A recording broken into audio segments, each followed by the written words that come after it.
BJP थे। आप बहुत लड़ाई लड़े हैं मंत्री। कैसे बिटिया के साथ ये हो गया? मर्यादा पुरुषोत्तम राम कहाँ हो? सब साथ में हैं। कहाँ हो? सीता मैया कहाँ हो?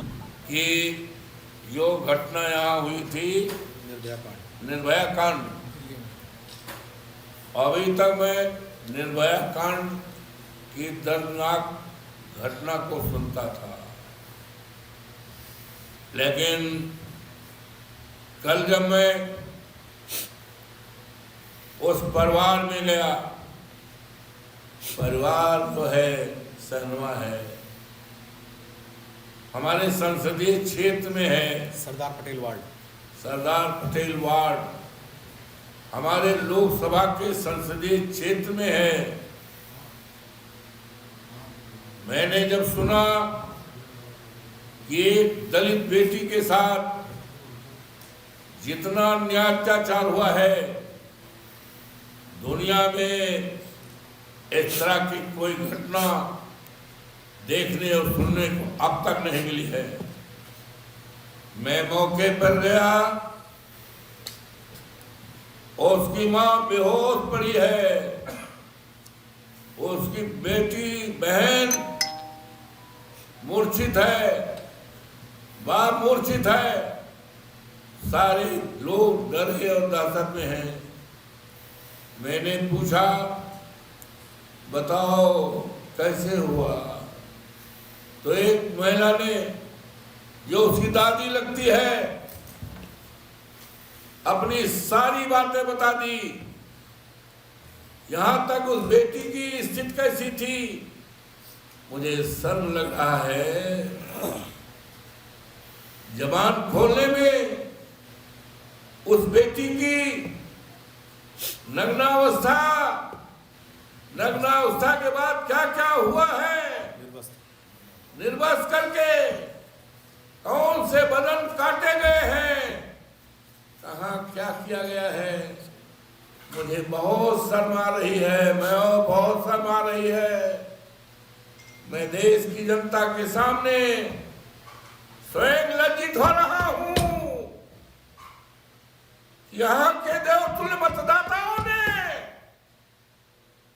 अवधेश प्रसाद के हाथ में जिम्मेदारी सौंपी है, सुरक्षा की जिम्मेदारी सौंपी है, लोगों की सम्मान की जिम्मेदारी सौंपी है,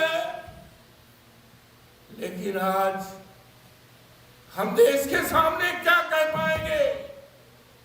देश हमसे पूछेगा कल कि एक दलित की बेटी के साथ दुनिया के सारे रिकॉर्ड टूट गए, निर्वस्त्र करके उसका क्या क्या काटा गया, क्या क्या किया गया, जघन्य अपराध किया गया, हत्या की गई।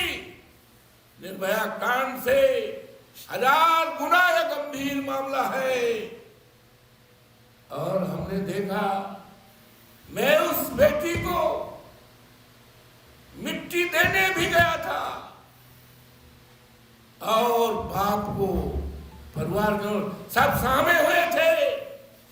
यहां तक कि उसका जो दाह संस्कार होता है, दाह संस्कार भी जो हमारी हिंदू धर्म में मान्यताएं हैं, हिंदू धर्म की मान्यताओं को तोड़ा गया। जीसीबी लगाकर पुलिस के घेरे में उसको दफनाया गया।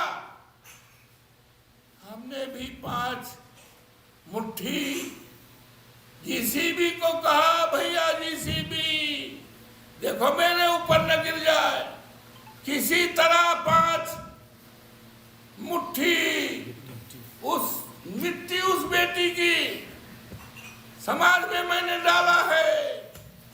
हिंदू धर्म को हमने देखा है, उसका हम पालन करते हैं, लेकिन कल जब देखा कि जीसीबी लगा करके हमारी दलित बेटी को दफनाया जा रहा है, मां को देखने का किसी को गांव देखने का अधिकार नहीं किया गया।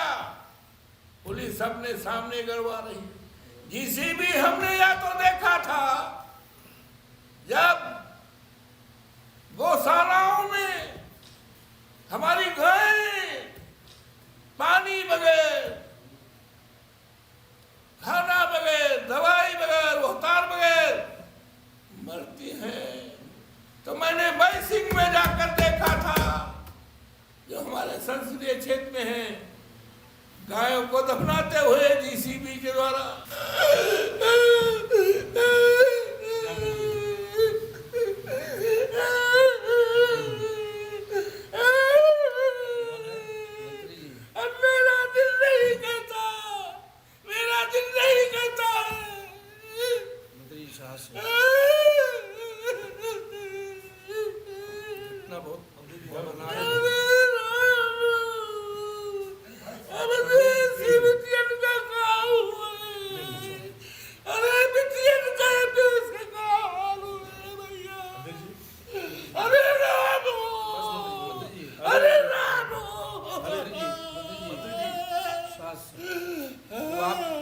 आप उसकी लड़ाई लड़िए, लड़ाई लड़ी जाएगी, सब लोग साथ। लड़ाई को आप लड़ेंगे, उसको न्याय उसके न्याय मिलाया जाएगा।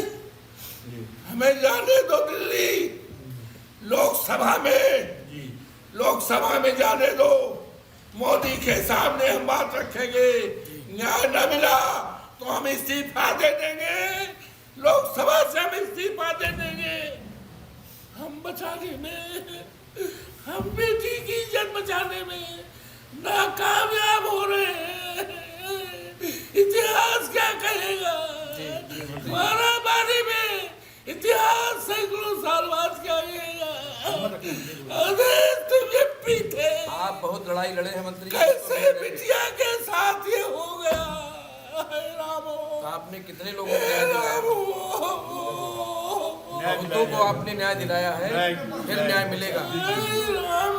आपने बड़े से बड़े मामले दिलाया, लेकिन ये तो इतिहास का सबसे बड़ा मुद्दा हो गया। सबसे बड़ी घटना है ये, बहुत बड़ी घटना है। मर्यादा पुरुषोत्तम राम, लड़ाई में साथ मर्यादा पुरुषोत्तम राम कहाँ हो? सब साथ में हैं। कहाँ हो? सीता मैया कहाँ हो? राम हो।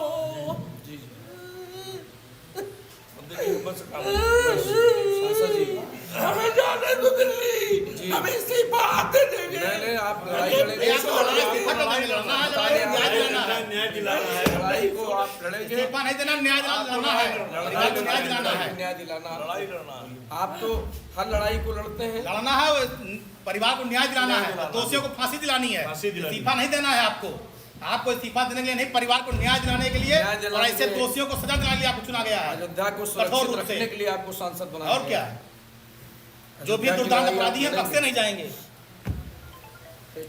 आज अफसोस है 3 दिन से बिटिया गायब थी, जानकारी दी गई, कोई बड़ा से बड़ा अफसर नहीं गया। कोई नहीं गया अभी तक। ये हिंदुस्तान क्या दुनिया की सबसे बड़ी दर्दनाक घटना है। हम इस देश की मीडिया से प्रार्थना करेंगे,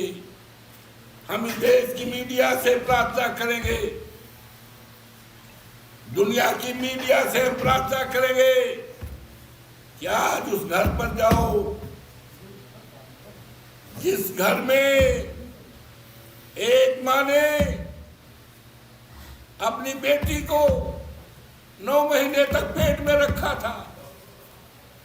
बाप ने बुढ़ापा है, बेहोश पड़ा है, किस तरह से क्या कैसे नंगा करके क्या किया गया, सारी हदें पार हो गई। हम हाथ जोड़ करके इस देश और दुनिया की मीडिया से प्रार्थना करते हैं कि वहां पहुंच करके देश और दुनिया को संदेश बताओ। एक इससे ये होगा कि कोई भी सरकार कितनी भी खतरनाक सरकार होगी तो इस तरह की घटना नहीं होने पाएगी। आज अफसोस है, हमारे जोगी बाबा रहे, हमने सुना है, मुख्यमंत्री रहे, सारे अधिकारी उनके लिए लगे हैं, लगना भी चाहिए, मुख्यमंत्री हैं, लेकिन अधिकारी और कर्मचारी पुलिस के लोग लगे हुए हैं। अवधेश प्रसाद जो सांसद है अयोध्या जनपद से, देश दुनिया में नाम हुआ है।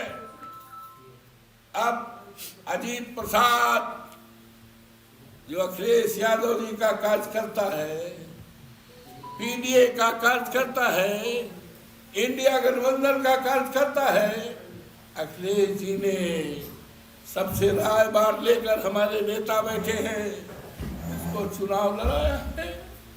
हम चाहते तो अपने बेटे को हम भी डिप्टी कलेक्टर बना देते, हम भी कप्तान बना देते। लंबा चौड़ा है, पढ़ा लिखा है, हमने पढ़ाया है, LLB कराया है, लेकिन मैंने सोचा कि मेरे न रहने के बाद 20-25 साल बाद अन्याय अत्याचार धरती में होगा तो कौन खड़ा होगा, जनता के बीच कौन जाएगा, परेशान लोगों के बीच कौन जाएगा। जो परिवार हमसे लगा है 72 से, वो परिवार किसके दरबार जाएगा। आज उसको हराने के लिए सारे पुलिस के लोगों को लगा दिया गया है, बीएलओ को लगा दिया है, पर्चियां नहीं बांटी जा रही है। गांव में पुलिस ने दौड़ा करके मार रहे हैं लोगों को।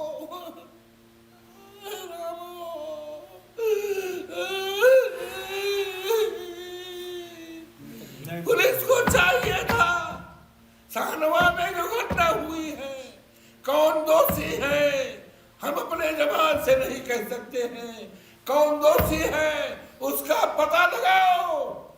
जाना चाहिए था, जिसने कांड किया है उसको गिरफ्तार करते, जाना चाहिए था इसी का जाए कि जो जिसने किया है उसको फांसी की सजा दिलाई जाए, लेकिन फांसी की सजा दिलाना तो दूर रहा, वहां कोई गया तक नहीं। ये सारे लोग लगे हैं समाजवादी पार्टी के कार्यकर्ताओं को डरवाने के लिए, धमकाने के लिए कि JCB लगाकर घर गिरवा देंगे और वो बंद करा देंगे।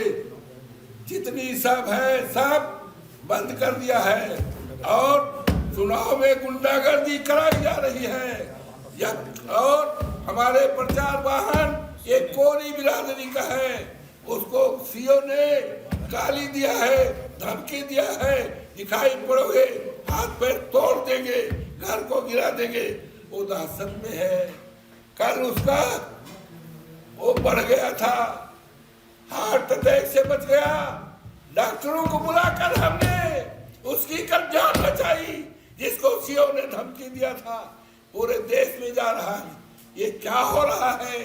धमका करके, डरवा करके, लोकतंत्र को दबा करके ये चुनाव मैं तो समझ रहा हूँ ये हिंदुस्तान का, दुनिया का एक अजूबा चुनाव होगा। जनता ने चुनाव हाथ में ले लिया है, दुनिया की कोई ताकत, योगी जी ने तो रिकॉर्ड बना दिया भाई। वो गिनी बुक में कभी लिखा जाएगा तो यह आएगा। उत्तर प्रदेश के ऐसे मुख्यमंत्री थे जो 10 बार किसी चुनाव में गए हैं। विधानसभा में हिंदुस्तान क्या, दुनिया में भी अगर आप गूगल लगाकर ढूंढना चाहोगे कि 10 बार कोई मुख्यमंत्री एक चुनाव में गया हो विधानसभा में, तो दुनिया में कहीं रिकॉर्ड नहीं मिलेगा। बाबा ने तो रिकॉर्ड तोड़ दिया है भाई, रिकॉर्ड तोड़ दिया है। हम अपने अधिकारियों से कहना चाहते हैं कि चुनाव में आचार संहिता का पालन किया जाए, सरकार के दबाव में काम न किया जाए, पुलिस अफसर से भी कहना चाहते हैं कि लोगों को डरवाया न जाए, धमकाया न जाए, लोगों को घरों से निकाला न जाए, लोगों को मरवाया न जाए, क्योंकि लोकतंत्र की हत्या हो रही है। देश और दुनिया वासियों से प्रार्थना कर रहे हैं, आओ बचा लो लोकतंत्र को, आओ बचा लो। बिटिया के द्वारा दिया गया जो बिटिया के साथ अन्याय किया उसको न्याय दिलाओ, और जिसने किया है फांसी दिलाओ, और जो अधिकारियों ने लापरवाही किया है उनके खिलाफ कार्रवाई कराओ। हमारे नेता ने कल मांग किया है 1 करोड़ रुपए का, हमारे नेता ने, और आज उस परिवार के ऊपर संकट तकलीफ तो है ही है, उसकी असुरक्षा हो गई है, उन लोगों के जान के खतरे हो गए हैं। तत्काल उस परिवार की सुरक्षा दी जाए, परिवार को बचाया जाए, नहीं तो और सारा सबूत जो है नष्ट किया जा रहा है। मैं चाहता हूँ देश और दुनिया के लोगों को आकर देखो, निर्भया कांड तो भी सुनते थे, 100 गुना उससे ज्यादा गंभीर मामला है। इससे केवल दलित समाज ही नहीं, पूरा समाज आज चिंतित है, भय से है, गुहार लगा रहा है, लेकिन कोई सुनवाई नहीं कर रहा है। अधिकारी लगे हुए हैं कि इस चुनाव को कैसे हराया जाए, अजीत को कैसे हराया जाए, हराने में लगे हैं, हराने में लगे हैं। पर्ची नहीं बांटी जा रही है, अन्याय बहुत बड़ा हो रहा है, इससे बड़ा अन्याय क्या होगा। तो हम आपसे प्रार्थना करते हैं कि आप हमारी इस बात को, विचारधारा को केवल फैलाबाद ही नहीं सारे देश में बताओ, जिससे इस तरह की जो घटना हुई है, आजाद देश के माथे पे कलंक है, मर्यादा पुरुषोत्तम राम की धरती पर कलंक है, राम की मर्यादा को तोड़ा गया है। इसलिए आपसे प्रार्थना करता हूं और सारे अधिकारियों से, इस सरकारें आती जाती हैं, 1.5 साल में हमारे नेता के नेतृत्व में, अखिलेश के नेतृत्व में सरकार बनेगी, बहुत मजबूत सरकार बनेगी। इतनी मजबूत सरकार अब तक नहीं बनी थी, 40-50 MLA भी नहीं इनके जीत पाएंगे, ये हालत पैदा हुई। इस चुनाव को अवधेश प्रसाद नहीं लड़ रहे, पवन पांडे नहीं लड़ रहे, पारस नहीं लड़ रहे, ये चुनाव जनता ने अपने हाथ में लिया। आचार संहिता अगर मुझ पर है तो सत्ता में बैठे हुए लोगों पर है, अधिकारियों पर है, कर्मचारियों पर है। और हम मांग करते हैं, यहाँ जो मिनिस्टर आए हैं, वो दुरुपयोग कर रहे हैं, डरवा रहे, धमका रहे हैं। और यहाँ तक अभी कल मेरे पास रात में लोग आए, लोगों ने पहुंचा, कहा कि कह रहे हैं घर में बुलडोजर चल जाएगा, घर उजाड़ जाएगा, आरा मशीन बंद हो जाएगी, ये धमकियां दे रही पुलिस वाले, जा रहे हैं, रात रात लोग भर रहे हैं। अमर उजाला जीवांजलि के सारथी की मदद लें और महाकुंभ में स्नान जरूर करें।